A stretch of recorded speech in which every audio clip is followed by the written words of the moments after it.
오늘은 영감의 예배입니다. 예배 목적 함께 합니다. 예배는 영감이다. 예배는 성령의 임재와 인도하심이 있어야 한다. 성령 충만은 곧 살아있는 예배의 시작이다. 성령은 예배자와 함께 하시고 예배자 안에 내주하셔서 신령과 진정의 예배로 인도하신다. 영감은 이때 임하시는 성령의 선물이다. 세상에는 육감이 있듯 성령은 영감을 주신다. 영감 다음에는 준비된 하나님의 복이 있다.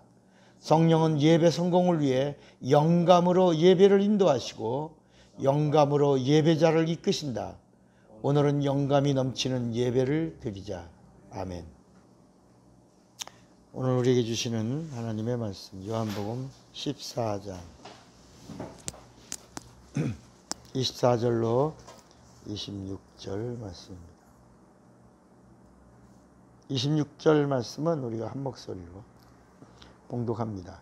나를 사랑하지 아니하는 자는 내 말을 지키지 아니하나니 너희가 듣는 말은 내 말이 아니요 나를 보내신 아버지의 말씀이니라. 내가 아직 너희와 함께 있어서 이 말을 너희에게 하였거니와 보혜사 곧 아버지께서 내 이름으로 보내실 성령 그가 너희에게 모든 것을 가르치고 내가 너희에게 말한 모든 것을 생각나게 하시리라. 아멘. 앉으세요. 자, 오늘 212번째 믿음 시리즈 말씀입니다. 제목 2번 시작. 믿음으로 영감을 알라. 믿음으로 영감을 알라. 하나님은 영이시다. 하나님의 영은 성령이다. 하나님의 말씀은 살리시는 영이다. 인간의 육체는 마음을 담는 그릇이다. 마음은 영을 담는 그릇이다. 영은 진리를 모시는 그릇이다. 하나님이 주시는 것은 내 영에 모신다. 구약은 죄 때문에 영이 죽었고 영감을 알 수 없었다. 신약은 죄 사함을 받고 성령을 받고 영감을 알 수 있다. 성령은 영감을 아는 자와 함께 하시고 끝까지 함께 하신다. 성령은 예수가 생명을 주시는 하나님이심을 증거한다. 예수가 그리스도 즉 구세주이심을 증거한다. 예수가 마귀를 심판하시는 심판주이심을 증거한다.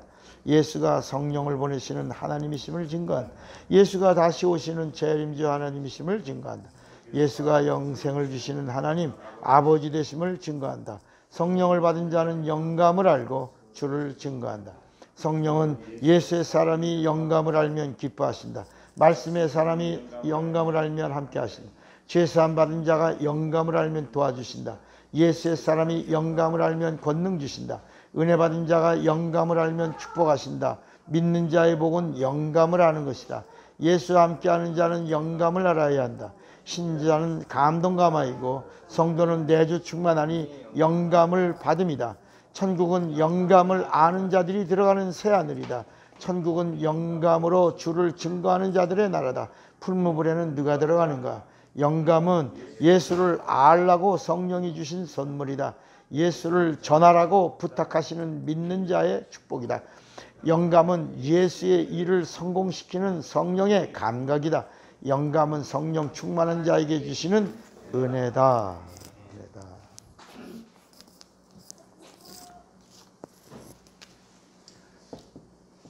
하나님은 영이십니다.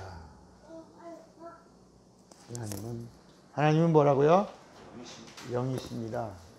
그래서 하나님의 관심이 어디 있냐면 영에 있습니다. 영. 왜냐하면 하나님이 무엇이기 때문에?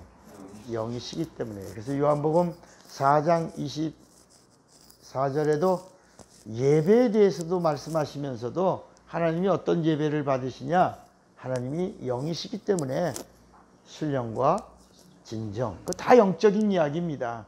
신령과 진정으로 예배하는 자, 그런 자를 찾으시느니라 이렇게 말씀하고 있어요. 그러니까 우리가 가지고 있는 이 성경에 있는 이 말씀도, 성경에 있는 말씀도 전부 다 어떤 말씀이냐? 영적인 말씀이에요. 영적인 말씀이에요. 그런데 우리는 자꾸 혼적으로 보려고 하고 육적으로 보려고 하니까 이게 핀트가 안 맞는 거야. 하나님의 의도에서 벗어났어요. 죄라고 하는 게 뭐냐? 탈선하다는 거예요. 관역에서 벗어나다 이런 거예요. 이게 죄예요. 그러니까 하나님이 무엇을 원하시고 무엇을 찾고 무엇을 기대하고 무엇을 원하시는지를 모르는 거예요.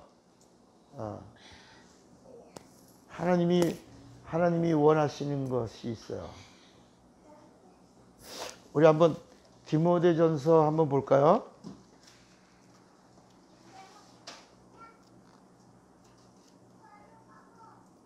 디모데전서 맞나? 2장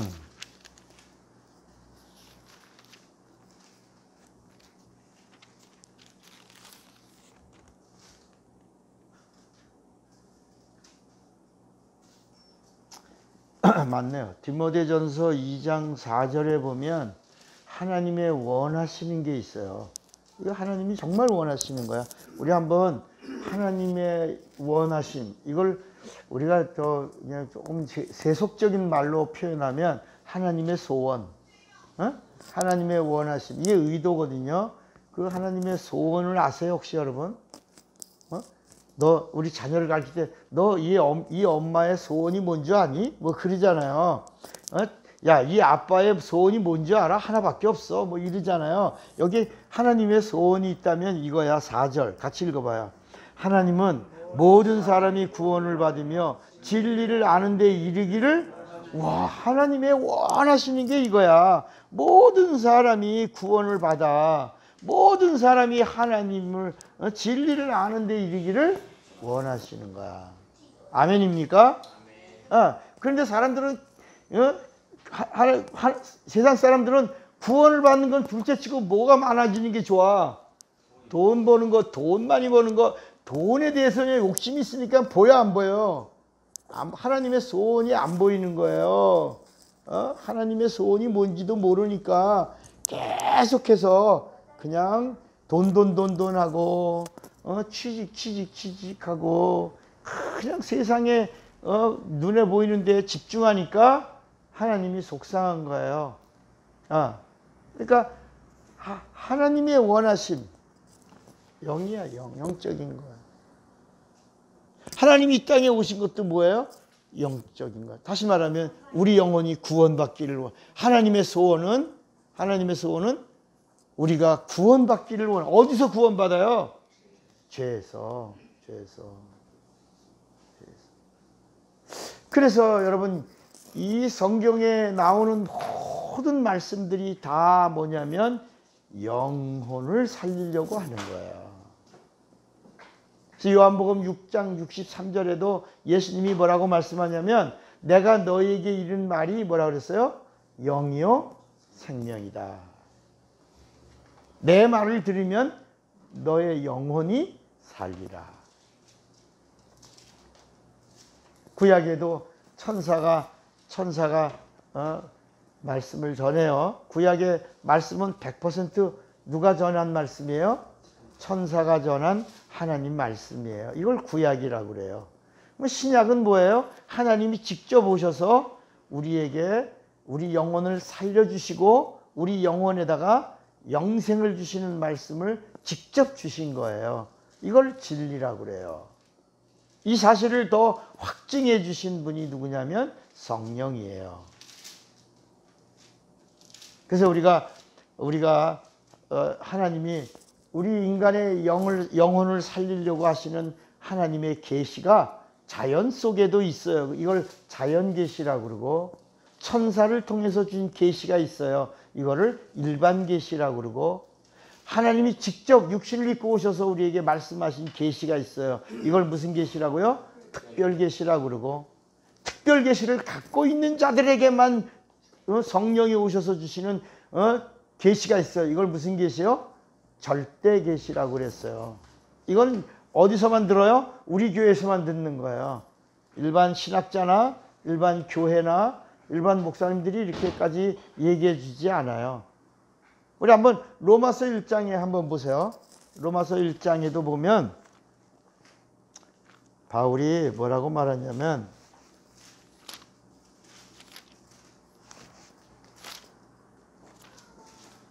로마서 1장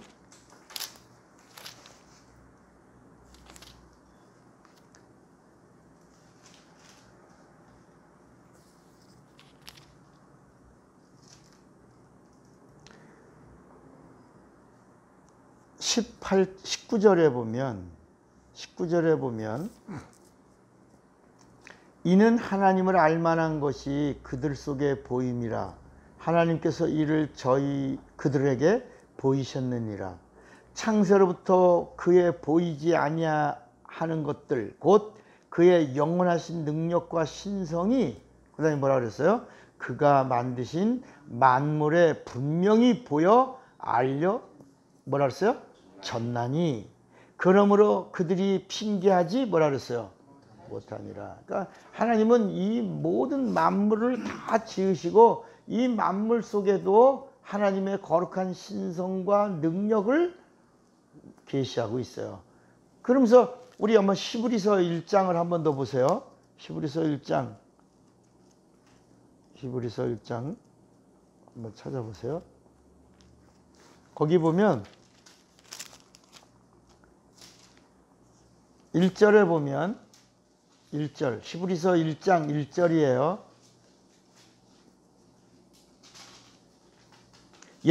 옛적의 선지자들을 통하여 여러 부분과 여러 모양으로 우리 조상들에게 말씀하신 하나님이 그랬어요. 요거는 일반 계시. 아까 로마서의 8장에 있는 것은 자연 계시고요. 여기 여러 부분과 여러 모양으로 우리 조상들에게 말씀하신 이거는 천사를 통해서 주신 계시예요. 이건 일반 계시예요. 이 모든 날 마지막에는 아들을 통하여 우리에게 말씀하셨으니 이건 특별 계시예요.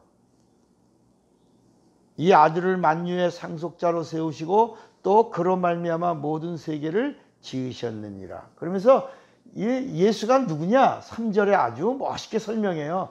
3절에 예수는 하나님의 영광의 광채시요 그 본체의 형상이시라. 그의 능력의 말씀으로 만물을 붙드시며 죄를 정결하게 하는 일을 하시고 높은 곳에 계신 지극히 크신 이의 우편에 앉으셨느니라. 그렇게 말씀해요. 그분은 하나님이시라는 거예요. 하나님의 본체라는 거예요. 하나님의 영광의 광채라는 거예요. 빛이라는 거예요. 빛. 그래서 예수님이 오셔서 내가 빛이다 하는 거 영광의 광채를 말하는 거예요.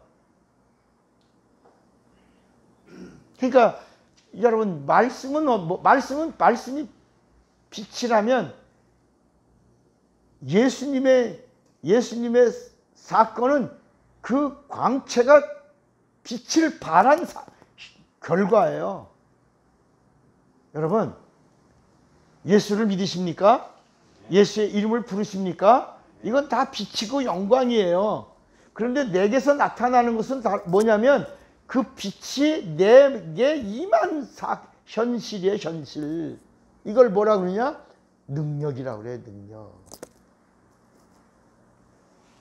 그러니까 오늘 우리가 말씀을 들으면서도 성경을 읽으면서도 영적 생활하면서도 하나님은 누구이시다. 이건 잊지 마라. 하나님은 누구이시다. 하나님의 관심은 어디에 있다. 옳지. 그러니까 성경에서 일어나는 모든 일들이 다 하나님의 의도 속에서 뭘 살리시려고 하시는 우리 영을 살리시려고 하시는 하나님의 계획 속에서 하나님의 의도가 펼쳐진 것. 이것을 우리가 뭐라고 부르냐면 경륜이라고 불러요. 경륜. 쉽게 말하면 경륜이라는 게 뭐죠? 하나님의 설계도라고 봐요. 하나님의 설계도. 그리고 설계도대로 일이 진행된 것을 진행되고 있는 것을 우리가 뭐라고 부르냐면 의도라고 부르는 거예요. 의도. 그 경륜이라고 하는 그 의도의 기차를 우리가 바라만 보고 있는 게 아니라 그 기차 안에 올라탄 걸 뭐라고 불러요? 섭리라고 불러요. 섭리.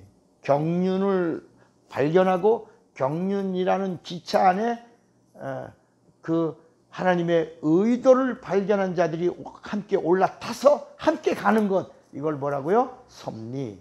그리고 함께 가면서 그분의 뜻대로 그의 일을 하는 걸 우리가 뭐라고 부르냐? 이걸 사명이라고 말하는 거야. 사명. 그래서 하나님은 성령은 누구냐? 사명자를 도와주는 거야.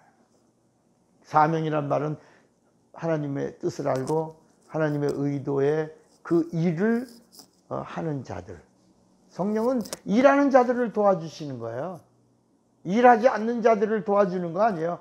여러분, 기도하는 자를 도와주니까 새방언이 나오는 거예요. 복음을 전하는 자들을 성령이 도와주시니까 권능이 함께 하시는 거예요. 오늘 말씀은 뭐예요? 영감이에요. 영감. 할 몸, 영감. 그런 얘기가 아니에요. 이 영감은 성령이 없이는 말할 수가 있다, 없다? 없다. 그거예요. 성령이 주시는 영적인 감각이에요. 그러니까 성경에는 여기 구약이 있고요. 신약이 있어요. 영감은 여기에 있는 구약의 천사, 일반 계시 안에 있는 자들을 말하는 게 아니에요. 지금 이 영감이라고 하는 얘기는 신약의 예수 믿는 신자들, 특별 계시 안에 있는 자들에게 말하는 게 아니에요. 이 영감이라고 하는 얘기는 이 절대 계시를 받아들이고 그리고 구원받은 자들, 그리고 침례받아서 거듭나 하나님의 자녀가 된 자들, 그리고 성령으로 성령의 보증을 받은 자들. 다시 말하면 고린도 후서 5장 5절, 고린도 후서 1장 21절에 나오는 성령의 보증과 인침을 받은 자들이 하나님의 일, 다시 말하면 예수의 증인이 되려고 할 때, 그들에게 성령이 임하셔서 그 일을 성공시키도록 도와주는 하나님의 함께하심. 이걸 영감이라고 그러는 거예요. 영감이 왔어요. 그런 말이요. 그냥 우리가 신자가 말하는 말이 아니에요. 우리가 마귀라고 하는 말과 귀신, 사단이라는 말도 똑같은 존재예요. 마귀라는 말과 사단이라는 말, 그 다음에 귀신이란 말도 이것도 영적인 아무나 막 쓰는 게 아니라 영적인 수준을 아는 자가 쓸 때 이 효력이 있는 거예요. 그러니까 마귀하고 사단이라는 이 단어는 존재가 하나죠. 그죠? 존재가 하나예요. 마귀가 있고 사단이 있는 게 아니에요. 모르니까 야 이 마귀들아, 야 이 사단들아 막 이 들자가 아니에요. 따라합시다. 마귀는 세상 임금이다. 세상 임금은 단수다. 하나다. 여러분, 세상 임금이 많지 않아요. 하나예요. 그 쫄개가 많은 거지. 그러니까 세상 임금은 하나예요. 근데 누가 쓰냐? 인간이 세상 임금을 쓸 때는 마귀라고 말하고, 하나님이 세상 임금을 말할 때는 뭐라고? 사단이라고 하는 거예요. 왜냐하면 마귀라는 말은 이간이란 말이고 사단이란 말은 반역이란 말이에요. 그러니까 하나님이 세상 임금을 말할 때는 야 이 반역자야 할 때는 사단아, 이 히브리 말이에요. 그런데 이 사단을 향하여 인간이 쓸 때는 우리가 사단아 그러지 않아요. 우리가 뭐라고요? 마귀야. 그래서 이 성경을 기록한 사람은 사람이에요. 사람이 사단을 기록할 때는 마귀에게 시험받아. 누가? 예수가 마귀에게 시험받아. 이렇게 쓴 거예요. 사람이 쓴 거니까. 그런데 예수님은 하나님이에요. 그 예수가 마귀를 향할 때는 사단아 내 뒤로 물러가라. 이렇게 호칭이 다른 거예요. 여러분, 제가 이렇게 쉽게 설명해 주니까 이해가 되죠. 그런데 귀신은 누구냐? 따라서 귀신은 저주받은 사람이다. 사람인데 생명이 없는 사람이다. 예수가 없는 사람이다. 저주받은 영혼이다. 그러니까 귀신은 누구냐? 사람인데 뭐가 없어? 육체가 없어요. 근데 뭘 받았어? 저주받았어. 왜 저주받았어? 누가 없어? 예수가 없어. 예수가 없어서 생명이 없어. 생명이 없는 저주야. 누구 쫄병이야? 마귀의 꼬붕이야, 꼬붕. 그러니까 귀신은 누구냐? 마귀의 꼬붕이야. 마귀 말을 들었어요. 생전에 예수님 말씀을 안 들은 거야. 육체가 있는 동안에 마귀 말을 듣고 마귀 생각하고 마귀의 원하는 대로 마귀를 기쁘게 하다가 육체가 무너지고 나니까 마귀 쫄병이 돼서 떠도는 거예요. 어디 갈 때까지? 무저갱이 갈 때까지. 따라합시다. 꿈속에서 죽은 자가 보이면 귀신이다. 그러니까 귀신을 본 거예요. 어디 안에 있는? 내 안에 들어와 있는 귀신을 본 거예요. 그래요? 내보내는 방법이 있어요? 간단하다는 거야. 성경은 우리가 볼 때는 모름이 따라서 모르면 평생 고생하다가 진리를 모르면 영원히 고생하는 거다. 그러나 알면 쉬운 거고 재밌는 거다. 여러분 요리도 알면 재밌어요? 지겨워요? 요리 만드는 게 알면 재밌잖아요. 그리고 사람들이 막 맛있다고 그러면 더 맛있게 만들어주는 걸 연구하잖아요. 막 뚝딱뚝딱거리는 그 도마의 칼소리가 그게 얼마나. 근데 음식을 만들지 모르는 사람한테 음식 만들려고 그래봐요. 가만히 이거 갖고 뭐하나 도망갈 생각만 하죠. 영적 세계가 똑같은 거예요. 알면 재미있고요. 알면 쉬운 거예요. 알면 누리는 거예요. 모르면 당하는 거예요. 모르면 고생하는 거예요. 여러분 지금 현재 일어나고 있는 한국의 이 반일 막 그 길 막 좋아요. 해야 돼요. 일본 이겨야죠. 일본하고 싸워야죠. 일본 물건 불매야죠. 그런데 정부는 그러면 안 돼. 정부는 가만히 있어요. 가만히 있고 이 불매운동 이런 반일 프레임은 국민들이 하는 거예요. 백성들이 알아서 하는 거예요. 알게 모르게 진짜 불매운동하고 일본 이기려고 하는 정신 가지고 이렇게 나가야 되는 거예요. 그게 진짜 반일이에요. 대통령이 나는 이순신이다. 우리 13척밖에 안 남았다. 여러분 나와 함께 해주세요. 이러면 그리고 거북선 횟집 가서 먹으면 그게 이순신 되는 거예요? 난 그게 안타까워. 아니 그러면 반일 일본의 무역 제재 이런 걸 가지고 막 이렇게 언론이 함께하고 막 국민이 막 들썩거리게 만드는 이런 선동을 하려면 우리 진짜 막 미사일 쏘고 막 핵 가지고 우리 위협하고 있는 북한에도 이렇게 똑같이 해야죠. 똑같이 해야지. 그런데 북한에 대해서는 안 하고 일본에 대해서만 한다는 게 그게 치졸하고 수치스럽고 아이들이 하는 거예요. 아이들이. 여러분 일본 안 갑니다. 일본 쳐다보지도 않습니다. 일본 물건 쓰지 않습니다. 팔지도 않습니다. 우리 일본은 완전히 노입니다 라고 하고 막 어떤 사람은 일본 차 4년 탄 차래요. 렉서스 차를 인천에 있는 사람 어떤 중소기업체 사장인가 봐. 그 사람이 그걸 막 깨르부시고 내가 4년 탄 렉서스 일본 차인데 일제를 부십니다 그러고 막 그랬어. 그리고 막 그런 걸 막 방송국에서 막 선동해요 막. 그래서 제가 가만히 보다가 일제 안 쓰고 일제 안 팔고 일제 일본 안 가고 안 보고 일본하고는 상관없겠다고 하고 노노 이런 운동을 하고 있는 이런 것들이요. 목사의 영감을 가지고 있는 목사의 눈에 볼 때는 안 되는데 나라 망하는데 하는 그런 걸 보는 거야. 여러분 정말 우리가 일본 물건 안 쓴다면요 방송국에 있는 자재가 몇 프로가 일제인 줄 아세요? 여러분 우리나라 방송국에 있는 자재 그 전부가 99%가 일제예요.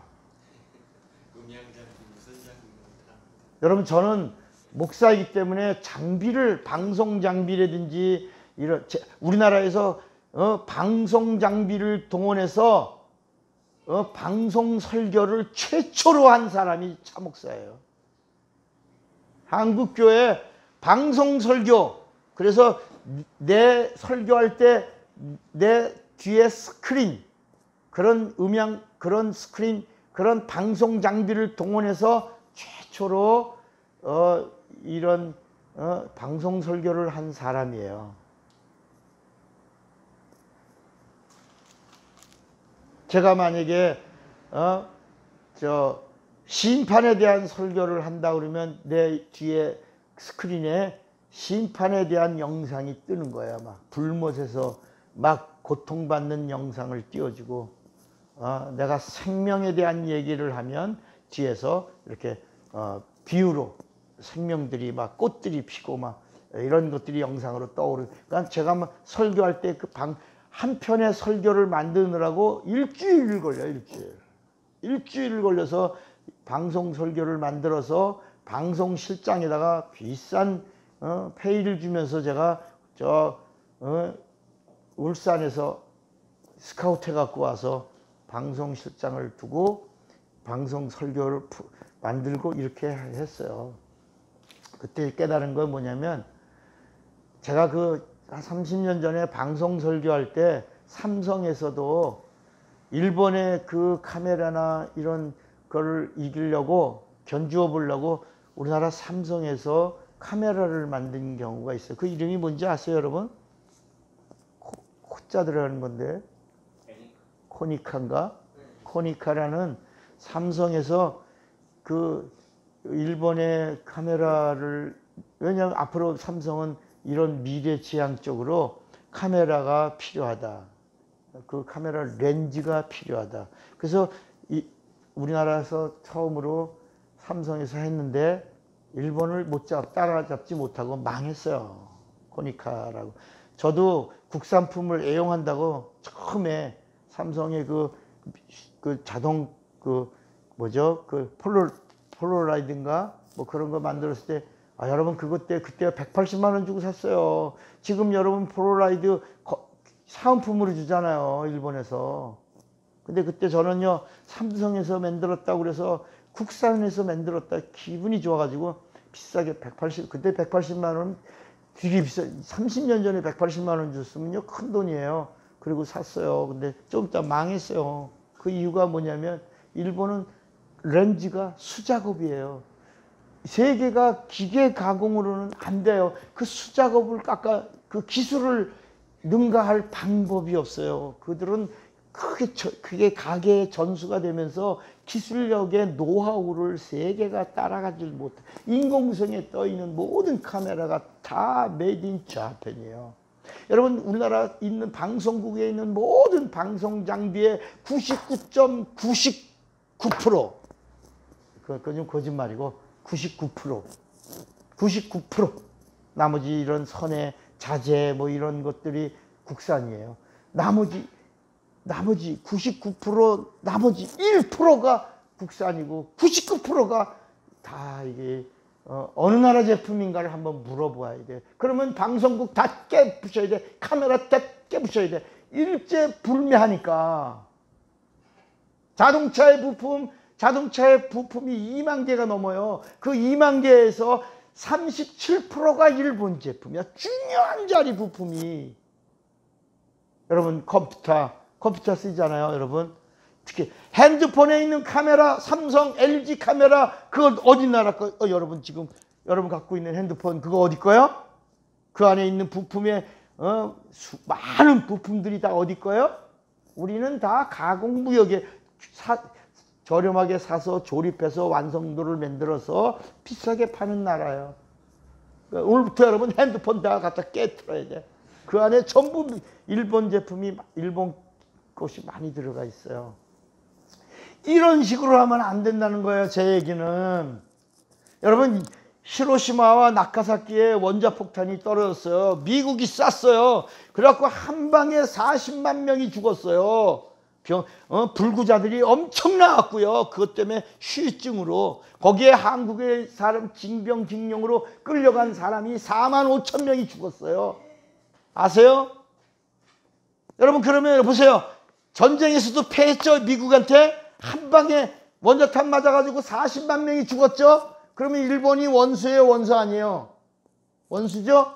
미국 사람이라고 불러요? 미국 놈이라고 불러야 돼? 미국 놈들이라고 불러야죠. 여러분 한 방에 40만 명 이상을 죽였는데, 그런데 일본이 지금 미국하고 등졌어요? 손잡았어요? 여러분 미국하고 베트남하고 싸웠어요. 거기 한국도 연합군으로 참전했어요. 우리나라 다이안들이 가서 한 일들이 얼마나 잔인한 일들도 많았어요. 그런데 베트남이 미국하고 한국을 원수라고 여겼어요? 손을 잡았어요? 여러분 이제는 세계가 글로벌 시대예요. 이제는 서로 원수가 돼서 사는 게 아니라 형제로 서로 함께 나누는 이웃으로 이렇게 사는 거예요. 우리가 일본 앞에 36년 지배를 받았던 건 가슴에 둬야 돼. 이건 역사 속에서 힘이 약해서 강대국한테 짓밟혔던 이런 비극적인 아픔은 간직하고 우리 안에서 뭐냐? 다시는 힘이 없어서 강대국의 지배를 받지 말아야 되겠다라고 하는 힘을 키우려고 하는 국민의 저변성 안에 저력을 키워나가야 되는데, 여러분 지금 내년 정권 잡으려고 이렇게 일본 반대 운동을 언론과 함께 나가는 것은 국가적으로도 이익이다 손해다. 나는 북한 핵도 반대한다고 이렇게 광화문 나가서 막 언론도 함께 해주면 그럼 내가 일본하고 하는 거 내가 봐주겠다 야. 근데 그렇게 안 하고 지금 어디로만, 여러분 미국이 방위금을 6배나 늘렸어요. 6배. 그죠? 미국이 우리나라에 방위비 내라고 그럴 때 6배를 늘렸어요. 그 왜 그런 줄 아세요? 방위비를 갑자기 우리는 1조 이상은 못 내겠다라고 했는데 이번에 재계약하겠다 그러니까 그럼요 방위비 6조 내라 그랬어요. 아니에요. 지난번에 트럼프하고 문재인과의 만남이 있을 때 문재인이가 뭐라 그러냐면 북한의 경제는 우리가 책임지겠다. 미국이 도와주지 않아도 우리가 다 도와줄 수 있다. 철도도 놔줄 수 있고 금강산 개성공단 다 하고. 여러분 철도 놔주는데 얼마 든다고요? 140조 드는데 그 140조를 우리 남한에서 해주겠다. 그러니까 미국이 깜짝 놀란 거예요. 어머, 니네 부자 나라네. 돈이 많아갖고 그냥 막 퍼주려고. 그래서 트럼프가 말한 거예요. 어느 부자 나라가 하나 있다. 그 부자 나라가 방위비는 조금 내면서 그러면서 저 이웃 나라는 엄청나게 막 퍼주려고 그런다. 그래서 우리가 이번에 돈 좀 더 달라고 그랬다. 여러분 까부는 거 아니에요. 허풍 떨다가 망하는 거예요. 점점 140조를 그냥 도와주겠다라고 그리고 허락만 내려나오. 미국이 허락만 내리면 개성공단, 금강산 뭐 철도도 놔주고 산림녹화는요 여러분 200조가 들어요. 북한은 지금 나무를 다 떼서 뭐가 없어? 나무가 없어요. 다 떼서 그러다가 밥을 해서 먹어갖고 옛날 우리 옛날 박정희 시대 때 우리나라 민둥산이 있잖아요. 근데 그때 우리나라가 녹화 사업을 해서 우리 지금 산마다 이렇게 엄청난 나무가 있는데 북한은 녹화 사업을 한 게 아니라 전부 떼서 밥해 먹었단 말이에요. 나무란 나무를.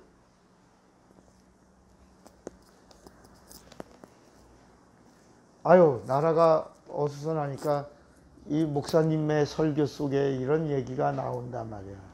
너무 안타까워요. 그러니까 이게 현실인 걸 어떡합니까? 문제는 뭐냐면 교회도 지금 망하고 있어요. 교회도 이념 대립이 심합니다. 좌파 우파가 나뉘어지고 교회가 분열되는 게 이게요 축복이 아니라 저주입니다. 그러니까 우리는 정말 알아야 된다. 영감이 이 구약에 있는 사람들에게 이야기하고 있는 게 아니고 영감이 어디? 신약에 있는 사람들에게 말하고 있는 게 아니고 누구에게? 누구에게? 하나님의 자녀들에게 이 말씀을 하고 있는 거예요. 누구에게? 침례받아서 거듭나서 죄사함 받아서 하나님을 아버지라고 부르고 성령의 보증과 인침받은 성도들에게 주시는 하나님의 은혜요 선물이 뭐다? 영감이다. 이 영감 가지고 뭐 하라는 거예요? 주의 일 하라는 거야. 그러니까 물론 구약에 그러면 영감이 없어요? 구약에도 영감이 있죠. 구약에 있는 영감은 뭐예요? 구약에도 선택받은 자들에게 임한 영감이 있어요. 그게 이제 다윗에게 주신 영감이고 요나에게 주신 영감이고 엘리야에게 주신 영감이고 엘리사에게 주신 영감이에요. 근데 이 구약의 천사를 경유하여 주신 선택받은 자, 선택받았다는 말은 특별하단 말이에요. 특별한 자, 스몰 그룹이에요. 한 사람. 이렇게 특별한 선택받은 자에게만 주셨던 영감을 우리가 뭐라고 부르냐? 따라합시다. 감동감화. 그러니까 구약에 주셨던 선택받은 자에게 주신 영감을 뭐라고요? 감동감화. 이건 감동감화라는 말은 이건 밖에서 주는 거예요. 밖에서 주는 영감이야. 밖에. 이걸 뭐라 하냐면 겉에서. 다른 말로 말하면 동행. 그러니까 동행하면서 어떤 위기적 상황이나 특별한 경우에 하나님이 영감을 부어주신 거야. 이거를 감동감화라고 그래요. 그런데 우리 성령이 주시는 이 영감은 밖에서 주는 동행하는 감동감화가 아니라 이 영감이 성령이 주시는 영감은 따라합시다. 내주 충만. 내주 충만. 이거는 내 영에 성령이 직접 오셔서 하나님의 일을 하려고 하는 자들에게 주시는 하나님의 영감, 함께 하시는 영감, 이끄시는 영감. 아멘입니까? 이걸 뭐라고 하냐? 사도행전 1장 8절에 보니까 오직 성령이 너희에게 임하시면 너희가 뭘 받고?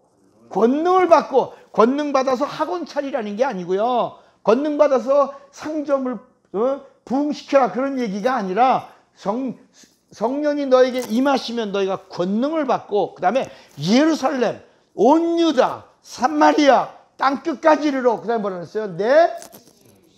누구의 증인?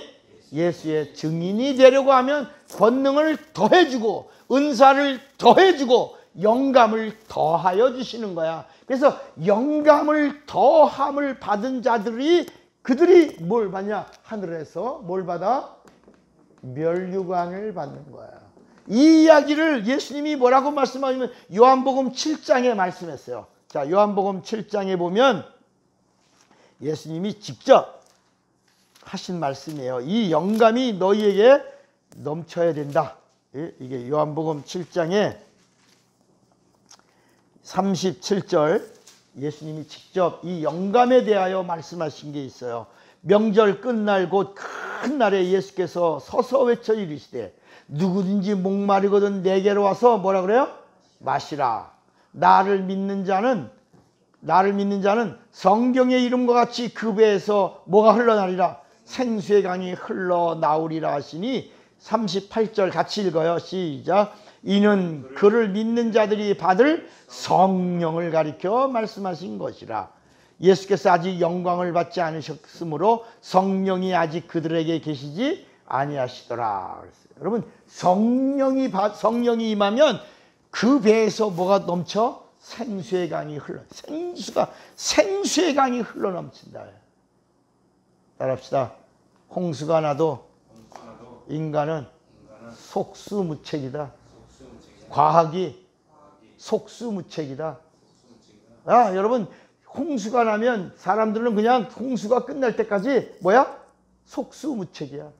돼지가 떠내려가도, 냉장고가 떠내려가도, 집이 무너져도, 건물이 붕괴되고 산사태가 나도 과학은 속수무책이야. 근데 오늘 이 말씀이 뭐야? 따라합시다. 하나님이 임하시면 속수무책이야. 감당할 수 없어. 그래서 따라합시다. 세상이 감당할 수 없느니라. 여러분, 이 영감이, 성령이 주시는 영감이 내 안에서 내주 충만하여 생수의 강이 흘러 넘치면 세상이 감당할 수 없어. 따라합시다. 귀신이 떠느니라. 마귀를 대적할 수 있느니라. 그래서 이런 영감이 넘치는 자들을 향하여 성경은 마귀를 대적하라, 귀신을 쫓으라, 세상이 감당할 수 없다, 귀신이 떠느니라. 영감은 이렇게 가만히 있는 자에게 주시는 게 아니라 하나님을 알고 하나님을 믿고 하나님 안에 거하고 그분의 말씀에 움직이고 성령과 함께 동역하는 동역자들에게 주시는 하나님의 은혜요 선물이 뭐다? 영감이다. 따라합시다. 육감도 있다. 영감도 있다. 근데 육감은 뭐야? 환경에서 주는 거고, 영감은 뭐야? 성령이 주시는 거야. 언젠가 한번 제가 이런 예화를 한 적이 있어. 베토벤이 귀도 멀고 이러면서 음악을 만들었어요. 그리고 엘리제를 위하여라는 음악을 만들었어.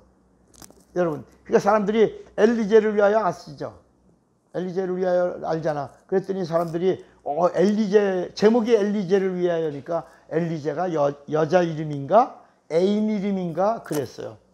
그렇게 다 알고 있었어. 몇 번째 여자지. 베토벤이 여자가 많았거든. 애인이 많았단 말이야. 그러니까 몇 번째 여자야? 엘리제를 위하여. 그러니까 사람들이 막 궁금증을 자아냈어요. 그런데 여러분, 베토벤이 그 음악을 만든 뜻이 뭐라고? 엘리제를 위하여는 뭐를 위하여야? 아니요, 거기 세상 사람이, 세속 사람이 무슨 하나님을 위하여라고 찬송가를 만들었어. 엘리제를 위하여가 그게 아니고, 엘리제를 위하여라고 하는 것이 뭐냐면, 그 엘리제라는 말이 사람 이름이 아니라고 그랬잖아요. 기억해요? 안 해요? 뭐야? 몰라요? 그날 빠졌지. 선미가 그 목사님 설교할 때 빠졌지. 권사님 기억나? 엘리제를 위하여가 뭐냐? 따라합시다. 엘리제는 사람 이름이 아니고 절대 응감을 위하여. 그러니까 여러분, 엘리제라는 말이 사람들은 여자 애인 누구지? 이렇게 생각을 했는데 베토벤이 그 음악 안에다가 따라다라다라다라 이렇게 그 음률에다가 절대 응감을 놓다. 그래서 음악을 하려고 하는 사람은 절대 응감을 알아야 되고 절대 응감을 알려면 이 음악을 마스터해야 된다. 그래서 엘리제를 위하여라는 곡이 나왔다. 이해가 되시겠어요? 그러니까 음악을 하려면 이 음악, 이게 기초다야. 이 기초가 뭐다? 제목이 뭐다? 엘리제를 위하여. 엘리제를 누가 만들었다? 베토벤이 만들었는데 베토벤이 귀가 먹어서도 만들었다. 뭘 하라고? 절대 응감을 위하여. 그게 엘리제가 뭐라고? 절대 응감을 위하여. 여러분, 신앙생활, 예수 믿고 제사함 받고 침례받아서 거듭나서 그리고 하나님을 아버지라고 부르는 하나님의 자녀들에게 있어서 절대 영감은 무엇으로? 성령으로. 성령과 함께. 성령의 도우심으로. 성령이 주시는 영적인 감각. 이게 은혜요? 선물이라. 그러니까 이 절대 영감을 잃어버리면 신앙생활 제대로 성공할 수 있다? 없다? 없다. 절대 영감은 하나님 앞, 하나님을 기쁘시게 하는 최고의 믿음의 수준이라. 믿음의 절정이고, 하나님이 우리에게 주시는 영감은 성령으로 주시는 거예요. 이 구약에는 특별한 자에게만 영감을 주시고 감동감화하게 하셨지만, 이제는 예수의 증인 되려고 하는 자들에게는 누구나 언제나 언제든지 어느 때든지 예수의 이름을 부르면 성령이 일하신다. 예수의 이름을 증거하면 성령이 함께 하신다. 예수의 이름의 증인이 되려고 하면 성령은 뭘 아끼지 않아? 은사를 아끼지. 은사가 뭐냐, 은사. 뭐와 함께하는? 영감과 함께하는 선물이라. 그래서 은사를 뭐라고 불러요? 기프트라. 성령이 주시는 기프트야, 선물이야. 오늘 이 말씀이 여러분에게 명령이 되고 약속이 되고 축복이 되기를 바랍니다. 누구를 위하여? 이제는 절대 영감을 위하여. 누구와 함께? 성령과 함께. 그래서 성령 충만이라고 하는 말은 뭐를 위하여? 에리제를 위하여가 아니라 뭐를 위하여? 절대 영감을 위하여. 절대 음감이 아니라, 음악을 하려고 하는 사람도 절대 음감이 필요한 것처럼 영적 생활을 하려고 하는 사람도 절대 영감이 필요하고. 무엇과 함께? 성령으로. 그러니까 여러분, 이건 이 영감이라고, 절대 영감이라는 말은 여기 구약 사람들을 한 말이 아니라 이 신약 시대 사람을 말한 게 아니라 오늘 교회 안에 있는 침례받은 자들, 거듭난 자들, 하나님을 아버지라고 부르는 자들, 그들을 향하여 장차 상급, 칭찬, 멸류관, 영광, 존귀를 위하여 주시는 그 일을 많이 하라고, 얼마든지 하라고, 마음껏 하라고, 풍성하게 하라고, 능력 있게 하라고 성령이 주실 때 주시는 최고의 선물이 뭐다? 영감이다, 영감. 여러분, 재밌는 얘기 하나 하고 마칠게요. 제가 지금으로부터 40년 전에 40년도 훨씬 더 됐네요. 40년 가까이에 제가 교회를 개척하려고 했어요. 교회를 개척하려고 하는 교회 그 위치가 춘천 효자동이었는데, 그때 창립 예배를 2월 28일 날 했어요. 춘천이 추워요, 안 추워요? 춥죠. 근데 준비는 12월 달부터 했어요. 그러다가 이제 막 사무실 하나 얻었는데, 제가 뭐 돈이 있어요. 27살짜리 청년이 뭘 돈이 있어요. 막 신학교 졸업하고 이제 막 결혼을 27살에 결혼을 했으니 뭘 알아야 20대짜리가. 선배 몇 살에 결혼했어요? 30이 넘었나? 30에 했어요. 저는 27살에서 28에 애를 낳았으니 뭘 알아요. 아무것도 모르는 철부지가. 그래도 하나님을 향한 그 열정 하나만큼은 대단했어요. 그래서 그 교회를 한 30평 되는 건물을 사무실을 얻는데, 그 장로님 한 분이 그 월세가 30만 원인데 자기 연금, 군대 제대한 사람이에요. 그 연금을 월세를 위해서 내겠다. 그래서 월세가 계산됐어요. 해결됐잖아요. 그죠? 교회 월세가 해결됐어요. 그러니까 이제 난 교회 부흥만 시키면 되잖아요. 그죠? 그래서 강대상 막 썬팅하는데, 내 후배 전도사가 이 썬팅을 할 줄 아는 기술자였다가 신학교를 나와서 이제 전도사로 내 후배가 있어요. 그래서 야, 썬팅 제가 해드릴게요. 그래서 와, 썬팅도 해. 창문 썬팅을 이제 교회, 그때 우리가 남춘천 중앙교회라고 하는 교회 제목을 놓고 썬팅을 했어요. 그러니까 썬팅하는 사는 사람도 준비돼서 유리창에다가 썬팅을 했어요. 그랬더니 강대상을 만들어야 돼, 강대상. 근데 바로 그 옆에 남춘천 그 옆에 그 뚝이 있는데 거기 모래가 있어서 그 모래 떠다가 이제 세메놓게 해갖고 강대상을 이제 만드는데, 그거 모래 퍼갖고 다라에다가 자전거 뒤에다 싣고 이렇게 오는데, 건물 하나 부신 데가 있어갖고 베니야 뭐 이런 거 뭐 싸놓았어. 이거 좀 써도 돼요? 그랬더니 쓰라고 그래서 그거 좀 썼는데, 앰프가 필요해, 앰프. 그래갖고 제가 그 싸다 놓은 그 부셔진 나무 그런 걸 이렇게 주워서 이렇게 골라놨어요. 베니아파는 합파는 이쪽으로, 강목은 이쪽으로 뭐 이렇게 했는데, 지나가던 사람이 이거 저 선생님 거요 그래요. 내가 이거 얻었거든. 맘대로 쓰라 그래서 내 거 됐잖아요. 그래서 이거 제 거예요. 그랬어. 그랬더니 이거 파시오 그래요. 파서. 예? 내가 쓸 수 있는 건 내가 맘대로 골라 쓰지만 나머지 짜친데 그거를 자기한테 팔래. 그래서 예? 그냥 이거 날 주세요. 내가 좀 쓸게요. 라고 짚으신 그 나무, 강목, 베니아, 합판 뭐 이런 것들을 다 제가 모아놓고, 근데 그 사람이 그걸 가져가면서 차떼기로 4만 원씩 주기로 했어요. 제가 처리하는 게 아니라 그 사람이 가져가면서 한 차에 4만 원씩 8대가 나왔어요. 8대. 그래서 그 돈으로 앰프를, 교회가 되려면 앰프가 있어야 되잖아요. 그걸로 앰프를 준비했어요. 그 앰프를 준비하니까 여름에는 춘천이도 더워요, 안 더워요? 덥는데 전화 한 통이 왔어요. 요게요, 일주일 사이에 일어난 거예요. 일주일 사이에. 교회 썬팅 왔죠. 집 앞에 집을 부수면서 나온 나무로다가 거기서 중요한 것들을 뽑아서 그 안에 강대상을 뚝딱거리면서 만들었죠. 그 만드는 도중에 그 어떤 사람이 자기네 그거 필요한데 땔감으로 하려고 그러는데 좀 팔려고 그래서 8대를 4만 원씩 받고 팔았죠. 그리고 그걸로 이제 앰프 주문하고. 그런데 전화가 한 통 왔어요. 에어컨 여기 다방에 있는 어떤 에어컨이나 이런 물건들이 있는데 가져가려냐고, 전도사님. 그래서 내가 예, 주세요. 그랬더니 근데 거기 에어컨이 8대가 있다고 그러는 거예요. 에어컨 다방에 8대가 있는데 다 가져가래요. 다 뜯어가는 조건으로 그 대신 드리는 거라고. 그래갖고 또 그걸 또 다 뜯었어요.